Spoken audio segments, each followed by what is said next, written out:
Hello everyone, it is your favorite kind of punch, Mr. Falcon Punch 996, the Underrated King, the Recommendation Master, and of course YouTube's #1 Dorohedoro fanboy, back to bring you guys another new video. Today I'm going to be doing a full anime series review for A Woman Called Fujiko Mine. Now, A Woman Called Fujiko Mine was quite an ambitious anime when it first debuted in 2012, being directed by Sayo Yamamoto, who brought along the mature and vibrant style from her previous series, Michiko to Hatchin. However, what really surprised everyone with the series is that this was the first TV anime series related to Lupin III since 1985 with the Pink Jacket series. However, instead of focusing on the iconic thief, as the title may lead you to believe, it focuses on Fujiko Mine. Now, this was something very interesting because out of the Lupin gang, she's the most mysterious. Back in the original Green Jacket series, very little was known about her. Even Lupin himself wasn't sure if she was also a thief or some sort of spy. Regardless, through her many team-ups and betrayals with Lupin, she managed to become one of the most iconic and sexy feminine fatales in anime. So having a series that would show the beginnings of this mysterious and iconic character sounded absolutely amazing. However, did this series properly achieve what it set out to do? Well, let's find out. A Woman Called Fujiko Mine in many ways can be considered a prequel to the original Green Jacket series. As the Lupin gang isn't fully introduced yet, and many of the episodes have the characters encountering each other for the very first time. And in my opinion, this series works a lot better as an origin story of the Lupin gang than the TV special First Contact. Though that is still a fantastic special and that will get its own review in the future. But back to the current review. Now, there is plenty to love with this anime. Well, for the most part, as your standard Lupin series, A Woman Called Fujiko Mine is pretty episodic. However, this is actually one of the first Lupin related series to develop an overarching plot, which was set to uncover the mysteries of Fujiko's past that may be connected to an organization of people in owl masks. Which leads to, let's just say, some very trippy moments. Now, with most episodic series, there always tends to be some episodes that just don't hold up to others in terms of quality. And it could be due to the shortness of the series with only being 13 episodes, but I found pretty much all the episodes in the series to be on par with each other. However, one of my favorite things about this series is its art, animation, and just overall atmosphere and style. In terms of art, this is easily just the classiest and most artsy Lupin series to be ever made, as it looks as gorgeous as Fujiko herself, and that is saying something. The animation is also amazing, which is no surprise considering great animators such as Yuasa Masaki, Hiroyuki Imaishi, and Takeshi Koike were all on board with this anime. However, beyond that, I just love that this series brings Lupin III back to its roots, with character designs being very similar to the original manga art by Monkey Punch, making for some very fantastic character designs of the Lupin gang, especially Fujiko, who looks amazingly sexy, and you get to see her full beauty plenty of times in the series if you know what I mean. You can't have an anime about this sex icon without showing lots of boobage. Lupin himself also looks great here because he's just sinister looking as fuck, and I just love it. I mean, seriously, just look at this guy's face. That is the face of a criminal mastermind.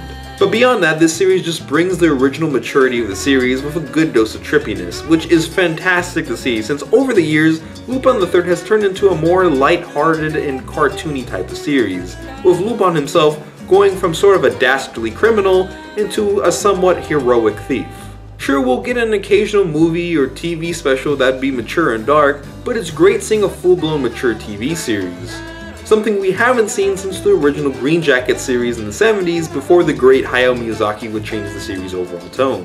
The voice acting in both subbed and dubbed is fantastic. For the Japanese audio, we have new voice actors taking over the roles of Fujiko, Goemon, and Zenigata, being Miyuki Sawashiro, Daisuke Namikawa, and Koichi Yamidera, respectively, all of which do a fantastic job in replacing the original voice actors of these characters, and quite honestly, I am just amazed by their vocal range in general.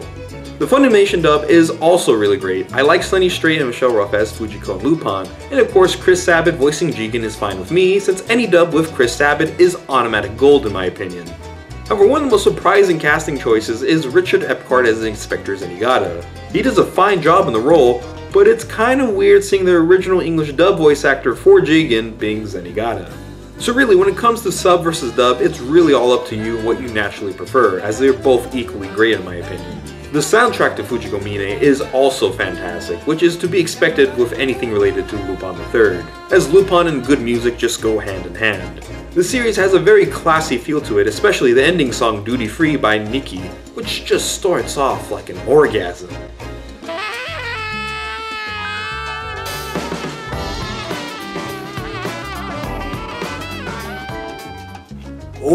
Yeah, baby. Lupin's theme is also pretty dang good, as I just love how it captures that sort of dangerous vibe this Lupin has.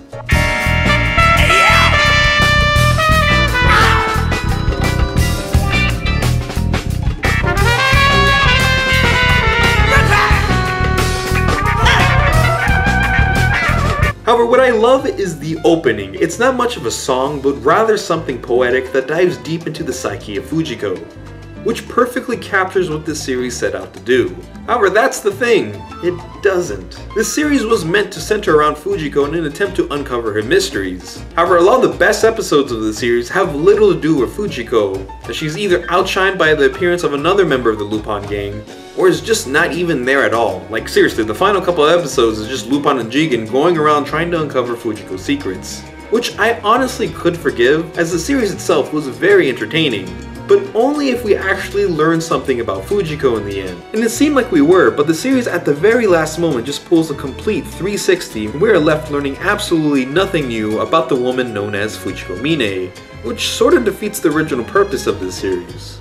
However, the worst offender, or should I say offenders, are two characters, being Oscar, a brand new character who is sort of like Zenigata's subordinate, who wants to follow Zenigata a bit too closely, if you know what I mean.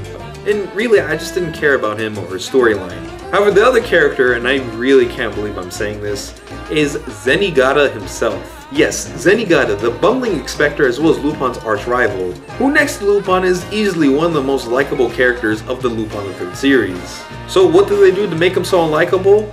Well, let's just start with the fact that I almost don't even want to acknowledge this character as Zenigata. Because this is not Zenigata, this is just some Golgo 13 looking guy cosplaying as Zenigata.